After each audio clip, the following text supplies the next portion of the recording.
तुका म्हणे काळ आता करू न शके बळ. काळाची आता सत्ता नाही, आता त्याचं बळ चालणार नाही, आता त्याच्यावर सत्ता आमची आहे. कृतकृत्य झालो इच्छा केली ते पावलो, म्हणजे खंत राहिली नाही. आणि तुका म्हणे काळ आता करू न शके बळ, म्हणजे भीती राहिली नाही. तुम्ही सांभाळली संती भय निरसली खंती. जगद्गुरु तुकोबारायांचं जीवन म्हणजे अद्भुत जीवन आहे. संसारी माणसाला सगळ्यात जवळचं संत चरित्र असेल तर ते तुकाराम महाराजांचं. कारण काही काही वेळेला लोकांना असं वाटतं संतांची गोष्ट निराळी, संत सोडा ते आम्हाला सांगतात महाराज तुमची गोष्ट निराळी आहे विठ्ठला. तुमची काय मजा आहे. मला कोणी असं बोललं ना त्याला गाडीत टाकून 7 दिवस हिंडून आणतो, परत नावच घेत नाही, परत तो बोलतच नाही महाराज लोकांची मजा. आणि जेवढ्या जेवढ्याला मी नेलेला दौऱ्यांवर सगळे आजारी पडले विठ्ठला. म्हणजे साधूचं जीवन तेच आहे, तसंच आहे. त्यालाही होणाऱ्या वेदना तितक्याच असतात, तितक्याच यातना असतात. तुकोबारायांनी त्या सोसल्या आणि त्या प्रतिकूलतेच्या झंझावातात भजनाची ज्योत टिकून ठेवली. भजनाची ज्योत टिकून. आणि तुकोबारायांचं म्हणणं हे सगळं का शक्य झालं? संत सांभाळतात म्हणून. संत सांभाळतात. आणि ध्यानात ठेवा, प्रपंचातल्या प्रतिकूलता नंतर आपल्या जीवनात जर प्रसन्नता शिल्लक आहे तर समजावं संत आपल्याला सांभाळत आहे. आमच्या भानुदास महाराजांचं जीवन प्रपंचाने किती प्रतिकूलता द्यावी त्याचा कळस त्यांनी त्यांच्या जीवनात अनुभवला. पण तरी त्यांच्या चेहऱ्यावर जी प्रसन्नता आहे ना ती खूण आहे. भाऊराया सांभाळतात विठ्ठला.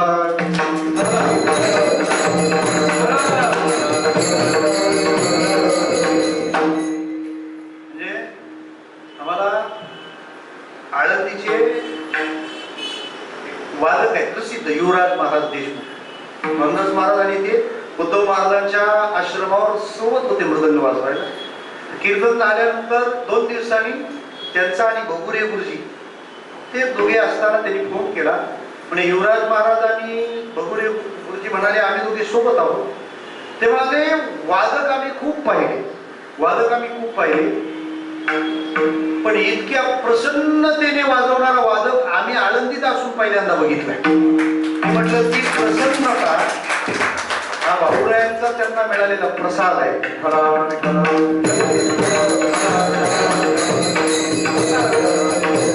म्हणजे प्रापंचिक प्रतिकूलता येत राहणार आहे, येत राहणार आहे. तुकोबाराय म्हणतात ते सांभाळतात त्यामुळे मी त्यावर मात करतो. किती प्रतिकूलता यावी. काय लोक म्हणतात मला टेन्शन आहे, टेन्शन आहे. काय कसली टेन्शन घेऊन बसलं? अरे एवढं पेन्शन आहे तरी पण तू टेन्शन आहे. माझ्या तुकोबारायांच्या चिंतेचा स्वप्नात विचार केला तरी झोपेत अटॅक येईल आपल्याला. तुकाराम महाराजांची बायको दमा झाला होता म्हणून मेली असं नव्हे. स्त्री एक अन्न अन्न करता मेली. खायला मिळेल, कुणीतरी देईल, कुणीतरी देईल या प्रतीक्षेत तिला मरावं लागतं. बरं ही 2 टोक आहेत तुकाराम महाराजांच्या जीवनात. तुकोबाराय हे काय अख्खे तुकोबाराय नाहीयेत. तुकोबारायांचा पूर्वार्ध एकनाथ महाराजांसारखा आहे आणि उत्तरार्ध तुकाराम महाराजांसारखा आहे. भाऊरायांचं जीवनही असंच आहे. भाऊरायांचा पूर्वार्ध एकनाथ महाराजांसारखा आहे आणि भाऊरायांचा उत्तरार्ध तुकाराम महाराजांसारखा आहे. विठ्ठला. कोण म्हणतो तुकाराम महाराज दरिद्री होते? पहिली बायको दमेकरी होती, दुसरं लग्न झालं ना. पुण्याचा प्रसिद्ध श्रीमंत सावकार आपाजी गुळवे त्यांनी मुलगी दिली तुकाराम महाराजांना. म्हणजे सोसायटी मधलं त्यांचं स्टेटस काय असेल? ज्या व्यक्तीची एक पत्नी दमेकरी घरी जिवंत आहे असं असताना एक सावकार त्याची मुलगी तुकाराम महाराजांना देतो म्हणजे श्रीमंती केवढी. तुकाराम महाराजांकडचं दारिद्र्य हे असलेलं नाही, आणलेलं दारिद्र्य. जेव्हा दुष्काळ पडला ना त्यावेळेला महाराजांनी होतं ते तर वाटलंच, परंतु ज्यांना व्यवहार म्हणून आधी उसने दिले होते ना त्याची नोंद ज्या वहीत लिहून ठेवली होती ती वही तुकाराम महाराजांनी स्वतःच्या हाताने इंद्रायणी बुडवली. हिशेबाच्या वह्या बुडवल्याशिवाय अभंगांच्या वह्या वर येत नसतात. विठ्ठला विठ्ठला.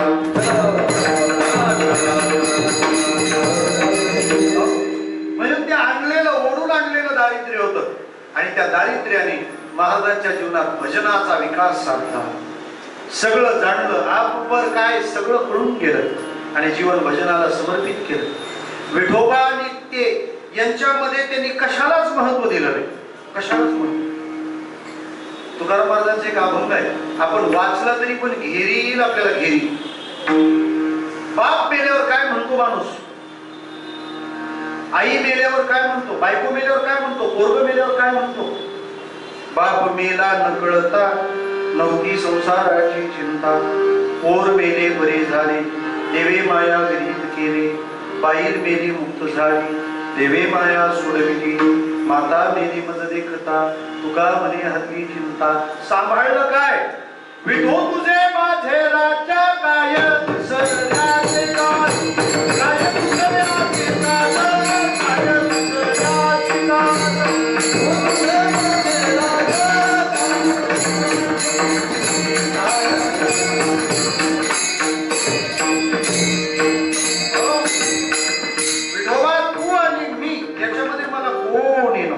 मला कोणी नको. सगळ्याची आस सुटली, भजनात रममान झालेलं जीवन. जिजाऊने अपार काळजी घेतली, भांडायची त्यांच्याशी.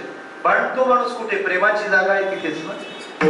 जिजाऊ तुकोबारांची भांडायची हे आम्हाला माहिती आहे, पण तुकोबारांच्या तोंडात घास घातल्याशिवाय पाण्याचा थेंब त्यांनी कधी घेतला नाही हे सत्य कोणी सांगतो. समाजाचा परमार्थ तुकोबारांनी सांभाळला असेल, पण त्या परमार्थाचा प्रपंच तर जिजाऊनीच सांभाळला ना. अशा भजनात रमलेलं जीवन तुकोबारायचं. अनेक आपत्ती अडचणींना सामोरं येतं, पण भजनाची निष्ठा महाराजांना पुढे घेऊन जाते. असा काळ कंठत असताना महाराजांच्या मनात निर्वाणीचे विचार येऊ लागले. विठोबा पैसा नाही, दिसो नाही जना ऐसे करा नारायण. आता या जगाला हा तुकोबा दिसू नये असं मला करून ठेवा. देवाच्या दरबारी असलेल्या दारी असलेल्या संतांना विनंती केली, तुम्ही सनकाधिक संत म्हणविता कृपाल, एवढा करा उपकार देवा सांगा नमस्कार. भाकावी करुणा विनवा वैकुंठीचा राणा, तुका म्हणे मजा ठवा मूळ लवकरी पाठवा. आता मला नाही थांबायचं देवा, हा सासूरवास आता पुढे. तुकाराम महाराजांनी तर सगळ्या देवकरांना सांगितलं, आपुल्या माहेरा जाईन मी आता, निरोप या संता हाती आला.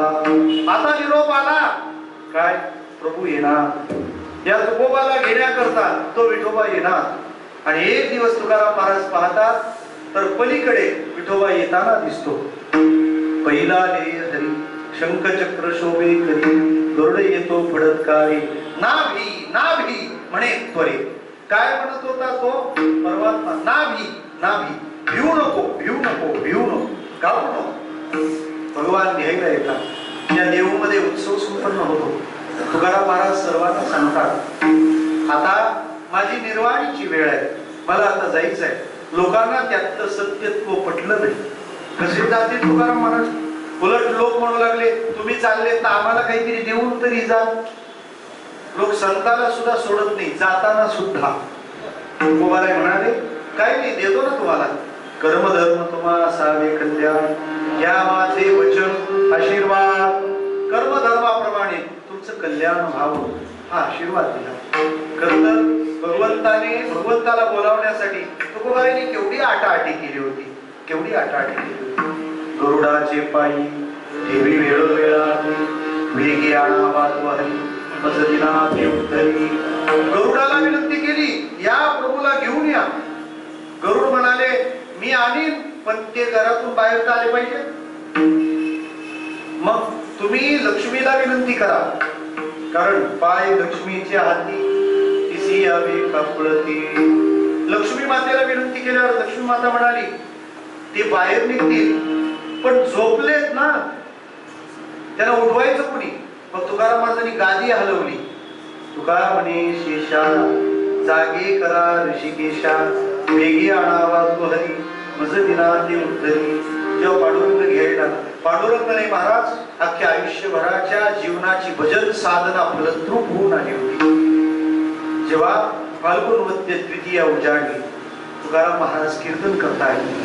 सर्वांना जाताना निर्वाणीचा उपदेश करतात. तुम्ही कसं वागावं, तुम्ही जीवनात कसं असावं याचं मार्गदर्शन तुकाराम महाराजांनी जाता जाता लोकांना केलं आणि सर्वांना सांगू लागले, हे पहा, मी आपल्यात थांबलो.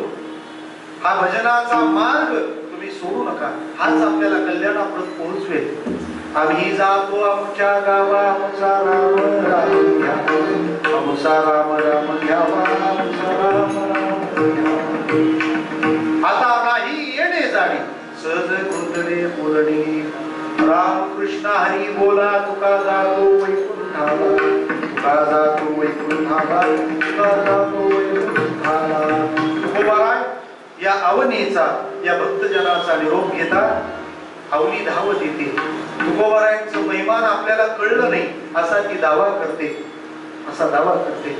खरं तर तुकाराम महाराज बीजेचा दिवस होता, तेव्हा ती पुरणपोळ्या माझ्या पतिदेवाला आज मी खायला घालीन असा संकल्प करून बसली होती. घरी पुरणपोळी तयार होती, पण होळी नंतर आलेली बीज तोपर्यंत तुकोबाराय वैकुंठ गमन करून त्या पोळ्या घेऊन धावत आलेली अवनी म्हटली, धनी गेला त्याचं वाईट नाही, याचं वाईट नाही, परंतु हा प्रसाद घेऊन गेला असता तर मला समाधान वाटलं असतं. मला वेळीला परमार्थ काय तो कळला नाही. फक्त तुमची सेवा करता आली. तुम्ही माझे देव होतात. जसा विठोबा तुमचा देव तसा तुकोबा माझा देव. त्या सेवे व्यतिरिक्त काही करता आलं नाही. जगद्गुरु तुकोबारायासारखा संसारिकाचा सगळ्यात जवळचा संत या जगाचा निरोप घेतो. त्या वैकुंठ गमनाचं, त्या सदैव वैकुंठ गमनाचं अर्थात विजेचं हे कीर्तन पुष्प ज्ञानेश्वर